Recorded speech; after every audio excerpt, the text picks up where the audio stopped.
নমস্কার বন্ধুরা, আমি মৌ। আজকে আবারও চলে এসেছি নতুন একটা ভিডিওর সাথে। আমি এখানে চালের গুঁড়ি নিয়ে এসেছি। আজকে এই চালের গুঁড়ি দিয়ে কি রেসিপি বানাচ্ছি সাথে থাকুন, বুঝতে পেরে যাবেন। বাঙালিদের অত্যন্ত প্রিয় একটা খাবার আমি বানাতে চলেছি। আমি বানাবো ঝাল পিঠে। অনেক রকমেরই পিঠে হয়, মিষ্টি পিঠে হয়, অনেক রকমেরই হয়। আমি আজকে ঝাল পিঠে বানিয়ে দেখাবো। তার জন্য আমি এখানে চালের গুঁড়ি নিয়ে নিয়েছি। আর পিঠেটা পুর দেব, আমি বাঁধাকপির তরকারি পুর দেব। সাথে থাকুন সকলে। এখানে আমি একটা কড়া বসিয়ে দিয়েছি। এর মধ্যে আমি জল দিয়ে দেব চালের গুঁড়িটা মেখে নেওয়ার জন্য।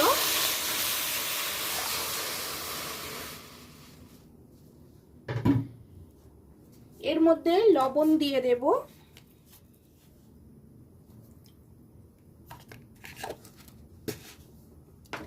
এবার এই জলটার মধ্যে আস্তে আস্তে গুঁড়িগুলো দিয়ে আমি মেখে নেব, একটা ডো বানিয়ে নেব। আগে থেকেই আমি বাঁধাকপির তরকারিটা রেডি করে রেখেছি। ওটা যদি দেখাতে যেতাম তাহলে ভিডিওটা অনেকটা বড় হয়ে যেত, আপনাদেরও ভালো লাগতো না দেখতে। তার জন্য আমি তরকারিটা করে রেখেছি। বাঁধাকপির রেসিপি তো আমার এর আগের একটা ভিডিওতে দেওয়া আছে, আপনারা দেখে নেবেন। ওরকম ভাবেই আমি করে রেখেছি। এর মধ্যে আমি এবার গুঁড়িটা দিয়ে দেব, দিয়ে মাখতে শুরু করব খুন্তির সাহায্যে। তারপর পরে আমি হাত দিয়ে মেখে নেব।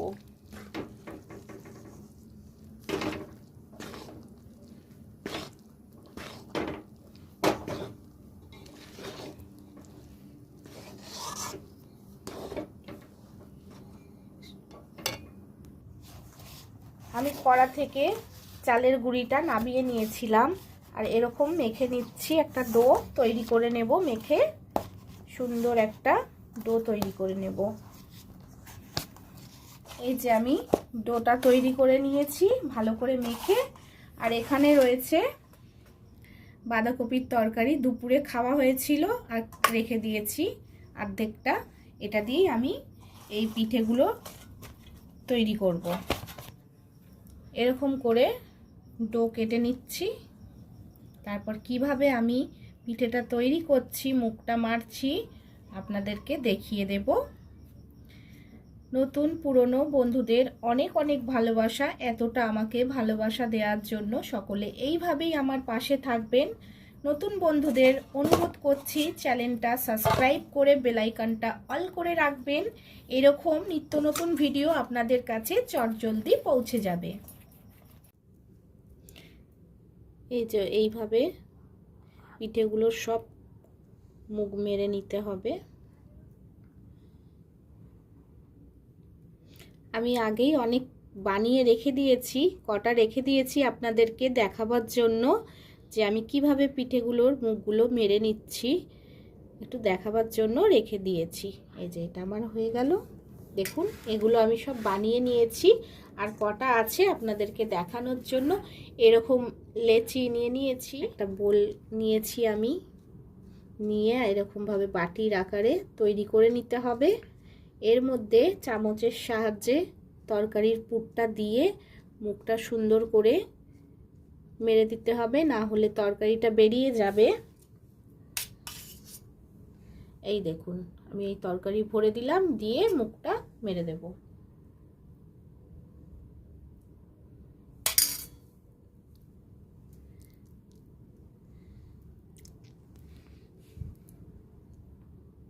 এই দেখুন এইভাবে আমি মুখটা মেরে দিলাম।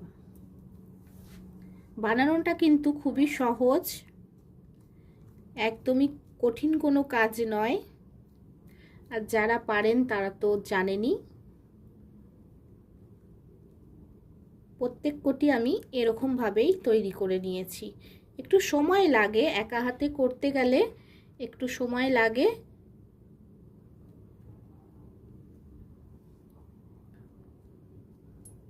সব ভালো জিনিসের জন্যই তো একটু ধৈর্য ধরতে হয়। একটু ডিজাইন করে দেওয়ার জন্য আমি এরকম ভাবে একটু ডিজাইন করে দিচ্ছি। যাতে দেখতে সুন্দর লাগে। দেখুন আমার কিন্তু প্রত্যেক কটার পিঠের মধ্যে ওই রকম হালকা ডিজাইন করা আছে। পিঠেগুলো ভাপানোর জন্য আমি একটা ছোট হাঁড়িতে জল বসিয়ে দিয়েছি। এই জলটাকে টকবকিয়ে ফুটিয়ে নেব। নিয়ে আমি কিন্তু ঝাঁঝরির সাহায্যে করব না, ঝাঁঝরি আমার কাছে আছে। এটা একটা অন্যরকম উপায় করব, আপনারা দেখতে থাকুন কিভাবে করি। খুব সহজভাবে আমি পিঠেগুলো ভাপিয়ে নেব। জলটা আমার খুব ভালো করে ফুটে গেছে। এবার আমি একে একে সব পিঠেগুলো এর মধ্যে দিয়ে দেব।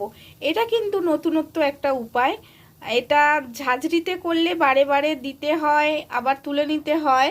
আর এটা একেবারে সবটাই দিয়ে দেব এই জলের মধ্যে, ভাপিয়ে তুলে নেব।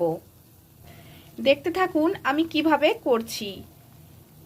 খুব সহজে কিন্তু হয়ে যায়। ফুটন্ত জলে যদি এরকম করে ছেড়ে দেওয়া যায় সব পিঠেগুলো খুব ভালোভাবে কিন্তু সেদ্ধও হয়ে যাবে, একদম কাঁচা থাকবে না, আর খুব সহজ পদ্ধতিতেও হয়ে যায়।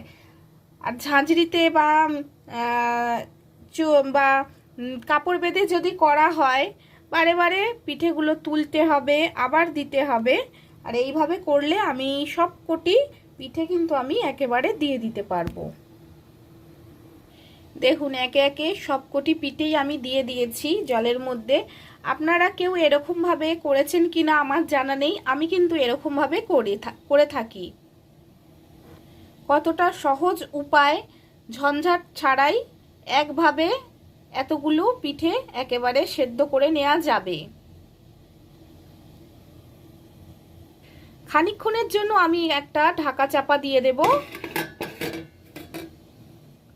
খুব ভালো করে এইভাবে ফুটিয়ে নিতে হবে, তাহলে কিন্তু পিঠেগুলো একদম কাঁচা থাকবে না। আমার কিন্তু পিঠেগুলো বানানো হয়ে গেছে দেখুন।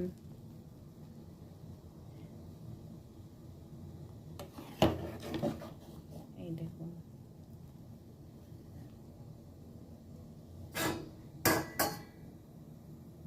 এবার আমি একটা থালায় তুলে নেব, তুলে ফিরে আসছি। পিঠেগুলো কিন্তু আমার সম্পূর্ণ রেডি হয়ে গেছে। গরম গরম একদম ধোয়া উঠছে। বাঁধাকপির তরকারির পিঠে আমার একদম সম্পূর্ণ রেডি। ভিডিওটা যদি ভালো লাগে বন্ধুরা চ্যানেলটা সাবস্ক্রাইব করে পাশে থাকবেন। আপনাদের একটা লাইক, একটা কমেন্ট আমাকে এরকম ভিডিও বানানোর উৎসাহ দেয়। অবশ্যই লাইক কমেন্ট করে দেবেন, ভুলে যাবেন না। যারা এতক্ষণ ভিডিও জুড়ে সাথে ছিলেন তাদেরকে অসংখ্য অসংখ্য ধন্যবাদ, অনেক অনেক ভালোবাসা। শীতের রাতে এরকম গরম গরম পিঠে আর তার সাথে যদি খেজুরের গুড় থাকে তাহলে কেমন হয় বলুন তো। এই যে গুড় দিয়ে আর পিঠে দিয়ে দারুণ মজা।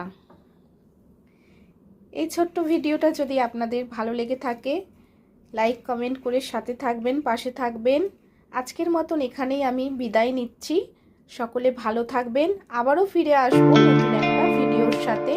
সকলকে অনেক ভালোবাসা।